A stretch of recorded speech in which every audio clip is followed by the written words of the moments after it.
the U.S. government just released, apparently by accident, the Project Aqua stuff. Did you see this? No. What's that? This is crazy. Yeah, I guess we're rolling. Are we rolling? Yeah. I can wait till we get No. You can. This is just someone just sent me this. This is like Project Aqua? Yeah, hold on. They just released, I think, by accident. How does that happen? It's Kona Blue. You familiar with this? No. Kona Blue is it was a program that, yeah, dude, I'm going to send this to Homeland Security, just released this. Send it to me, I'll send it to Jamie. And, iPhone, you can airdrop it. It's fine. no, I got it right here. I'll just, I don't do email or what, I don't know how to airdrop anything. You don't do email? No. I haven't done email in many years. Really? Yeah. How do you exist? I do text. Wow. Just text? Yeah, I don't do email. I don't go on the fucking internet. I don't have a TV. I'm not into that. But anyway. BlackBerry. No, that stuff is bad, you know. Yeah, I guess. That's my isolation tank. I just stay away from that shit. But anyway. That's smart. Did you text it to me? Yeah, I did. I think I did. It didn't get to me. Yeah, it just sent it. It's a big thing. Okay, so this is so amazing. So this is in there. They're talking about this, and this was just released. They're talking about setting up this program, Kona Blue. I didn't get it. This is like a UAP program of some Yeah, sort. the medical division will have a small team of medical analysts under the direction of the chief physician and deputy administrator. They will organize data into a threat analysis based on medical findings, including but not limited to A, deaths and injuries as a result of interaction with advanced aerospace vehicles. Here it is. B, medical injuries as a result of other anomalies. C, collateral injuries, psychological effects to family members. So they're admitting that people are dying. It's just like a tweet from Is this it? a day or two Yeah. ago. What does that mean? Other information. No one here. Do you ever wonder if stuff like this is just disinformation?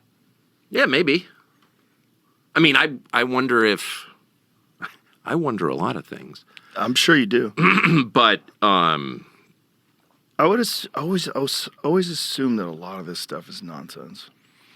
yeah, here's what we know, is that U.S. servicemen have died as a result of contact with or being in the proximity of these vehicles. And we know that because there are a lot of suits working their way through the VA system Yeah?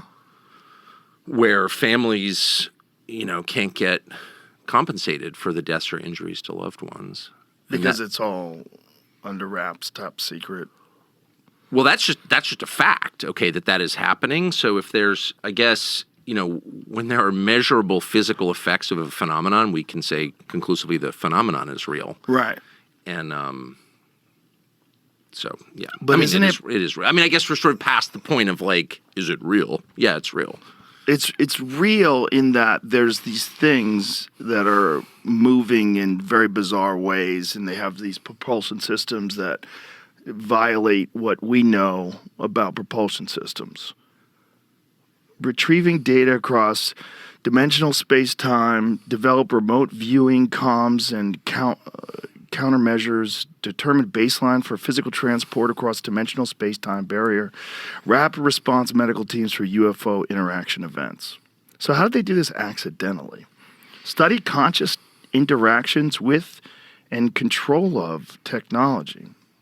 So I got this from someone in the U.S. government who's well, look, let me just start by saying I don't know anything,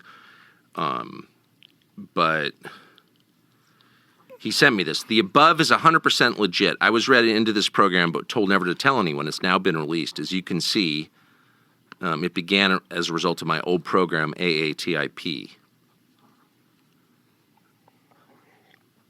I signed a document saying I would never talk about Kona Blue and similar efforts. I can't believe that AARO would have released it. Look, Yeah. I mean, here's what we do know, is that there's enough going on in the skies, but not just the skies, underwater, that the U.S. military has been forced to respond to it. So, like, move aircraft from one place to another because there are too many of these objects in the sky. That's actually happened. Chris Mellon just wrote a long piece about it. So it's real. The government is not controlling it. In fact, it's forcing the government, DOD, to respond. And we know that there is a real effort and has been underway for a long time to keep the public from knowing about it. But that's all known. That's established. I don't think any rational person would deny that. The question is, like, what is it actually? I mean, now is sort of the point where you have to ask, like, what is this? And, so that's the How much of it do you conversation. think is ours? Well, none of it's ours. None of it. Well, I don't know. I mean, clearly, the U.S. government is huge. It's the largest human organization. There are, I think there are 2 million federal employees and another 10 million federal contractors, so who are effectively government employees but don't have civil service protection, for example. So that's 12 million people in a country of 340 million working for the federal government. So it's kind of hard to overstate how big the federal government is and how well funded. And so to say the government this, the government that, no, of course, it's people within the government.